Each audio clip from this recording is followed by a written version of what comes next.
Oui, alors, donc les dépendances qu'on constate, celles qui sont les plus courantes, c'est le tabac, évidemment, le cannabis et l'alcool. D'accord? Donc le tabac, ben, malheureusement, ça touche quand même au moins un jeune sur 4 maintenant, et il commence de plus en plus jeune. Hein, ça commence vers 12-13 ans. Hein, dès le collège, on voit les autres fumer, donc il y a des propositions, et donc ça tourne, et ça commence comme ça, une cigarette, 2 cigarettes, une taf, 2 tafs, et puis après ça va être pendant les fêtes. Voilà. Et c'est facile à se procurer en plus. Donc c'est problématique en fait pour eux. Ils ne le savent pas, mais c'est problématique. Ensuite, il y a l'alcool qui commence à être assez répandu, mais un petit peu plus tard, mais ça commence aussi de plus en plus jeune. On va dire qu'avant, l'alcool était répandu dans les soirées étudiantes et tout, donc c'est vrai que c'est très à la mode chez les étudiants. Mais maintenant, on le voit de plus en plus jeune chez les soirées de collégiens, lycéens, puisque ça se mélange un peu. Eh bien, on va voir l'alcool apparaître, et là, c'est une addiction qui prend de plus en plus de place chez les jeunes. Et la troisième, personne n'est censé ignorer que malheureusement le cannabis touche tous les milieux scolaires à partir du collège, qu'ils soient des établissements publics ou privés, que ce soit les grandes villes, les petites villes ou la province. Eh bien, le cannabis touche tous les établissements scolaires. Ça veut dire que en fin de compte, le cannabis est proposé aux jeunes collégiens et aux lycéens de plus en plus jeunes. Il y en a qui commencent à 11 ans, 12 ans, 13 ans. Et c'est pareil en fait, c'est très peu... c'est caché hein, évidemment puisque c'est illégal. Et ça touche aussi un quart des... au minimum, un quart des collégiens et lycéens. Plus on monte en âge, plus il y en a. Et là, récemment, je parlais avec un jeune hein, qui était touché aussi par ce problème et qui me disait que 90% des élèves dans sa classe fumaient. D'accord, fumer du cannabis, mais même ça va même plus loin, quoi. Ils vont prendre aussi des substances et tout. Donc c'est malheureusement de plus en plus répandu. Voilà, ça touche énormément de jeunes. Et ce qu'ils ne savent pas, c'est que ça va continuer après, s'ils font rien.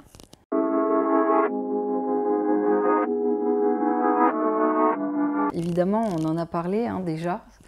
Ça a à voir avec les parents. Pourquoi? Parce que plus on a eu un trouble de l'attachement pendant les premières années d'enfance, c'est-à-dire même le premier âge, les 2 premières années de la vie, s'il y a eu un trouble de l'attachement, ça veut dire les besoins n'ont pas été comblés. Le besoin d'amour, de protection, sécurité, besoin de lien, besoin d'avoir sa place dans la famille et d'être reconnu.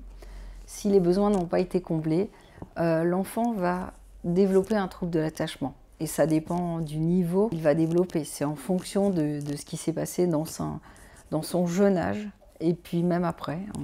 On peut étendre ça aux 6 premières années de la vie. Ça dépend aussi de ce qui s'est passé quand il était dans le ventre de la mère aussi. Si elle-même, elle était addict ou pas. Et puis l'environnement dans lequel il vit, l'enfant. Il y a plein d'éléments en fait. Hein.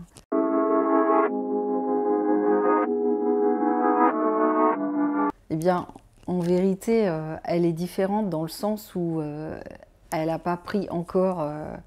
ça commence à être une habitude, hein, c'est pas encore...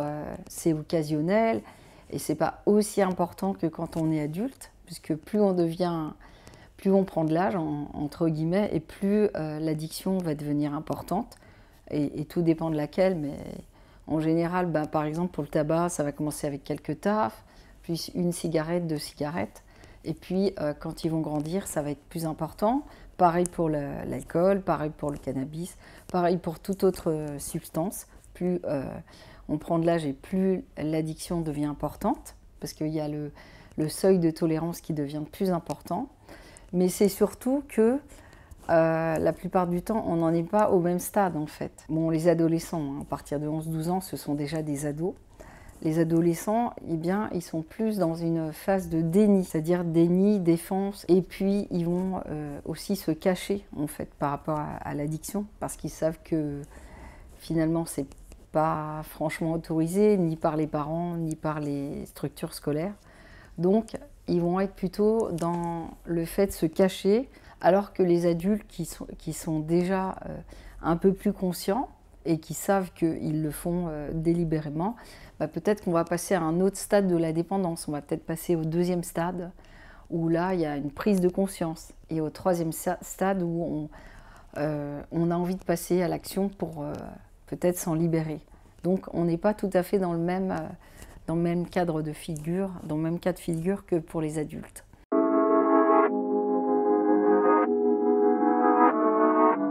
Il y a une manière de les traiter qui est différente, même si le processus ensuite il est le même. Pour l'ado qui vient pour arrêter une addiction, ou un jeune adulte, il va beaucoup falloir travailler sur la motivation, parce que la motivation n'est pas forcément là.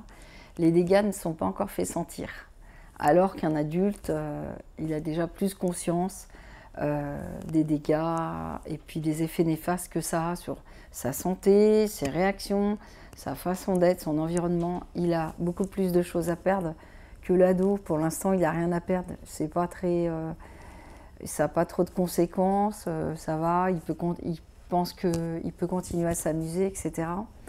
Donc, il n'y a pas du tout le même enjeu. C'est pas la même motivation. Pour cette raison, avec les ados, il va falloir beaucoup négocier, travailler sur la motivation pour qu'ils finalement acceptent de s'en séparer. Sans la motivation, en vérité, on ne peut rien faire. Si l'adolescent n'est pas motivé, on ne peut rien faire. Si l'adulte n'est pas motivé, on ne peut rien faire. Donc, il faut s'appuyer là-dessus. Et du coup, le travail essentiel, hein, 80% du travail va s'appuyer sur la motivation, et on va faire en sorte vraiment d'amplifier cette motivation pour le jeune, bien sûr pour l'adulte aussi, mais pour le jeune, c'est le plus important. Et ensuite, on peut commencer à faire le travail de sevrage par rapport à l'addiction.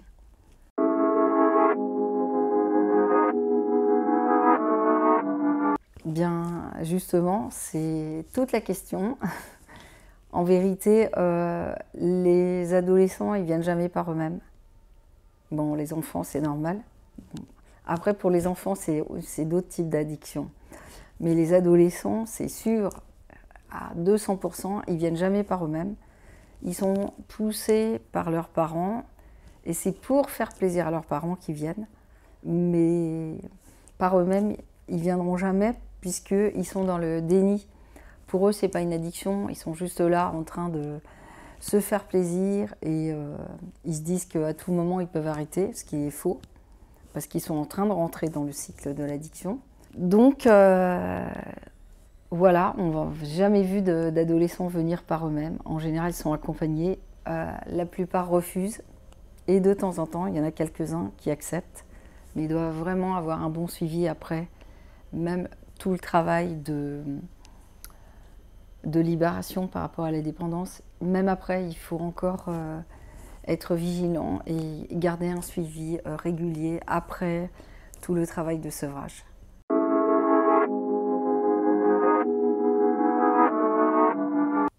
Alors oui, bien sûr, on le constate. Après, ça c'est aussi fonction des habitudes alimentaires. Mais bon, chez les enfants, l'addiction la plus grande, c'est le sucre, aussi importante, aussi addictive que la cocaïne, voire plus. Hein, puisqu'ils ont fait des tests sur les souris, et l'addiction aussi au sucre, elle peut commencer très tôt, très jeune, dès la petite enfance en fait. Et maintenant, on a les nouvelles addictions, j'en ai pas parlé pour les ados, mais ça commence très jeune, malheureusement. L'addiction à la tablette, parce que maintenant, les cadeaux de Noël, à partir de très tôt, c'est 4-5 ans, c'est des tablettes pour les enfants. Et puis, assez jeunes, 8 ans, 9 ans, 10 ans, on offre des portables. Donc on voit de plus en plus apparaître l'addiction aux jeux vidéo. Plus on va donner tôt ces outils aux enfants, eh bien, ils peuvent développer des symptômes d'autisme parce que finalement, les enfants vont se refermer sur eux. Et j'en discutais justement avec une femme qui est médecin et qui a l'habitude de voir des enfants comme ça. Alors là, évidemment, hein, avec ce qui s'est passé cette dernière période, avec le masque et le manque de communication, ça crée ce même genre de symptômes, hein, de phénomènes. Et donc ce manque de communication, eh bien, il va créer le fait qu'ils vont se refermer encore plus sur leur portable, sur leur tablette, sur leurs jeux vidéo. Donc il y a vraiment une recommandation à faire pour les parents, de limiter, voire d'éliminer ces outils pour les enfants le plus possible et qu'ils aient le moins possible d'accès à ça, même si c'est la mode à l'école. Et aussi d'être présent avec eux, quoi. Plutôt de remplacer par la communication et les paroles, plutôt que leur donner une tablette ou leur mettre la télé. Et on va dire que la télé, c'est encore moins un moindre mal que les jeux vidéo et les tablettes.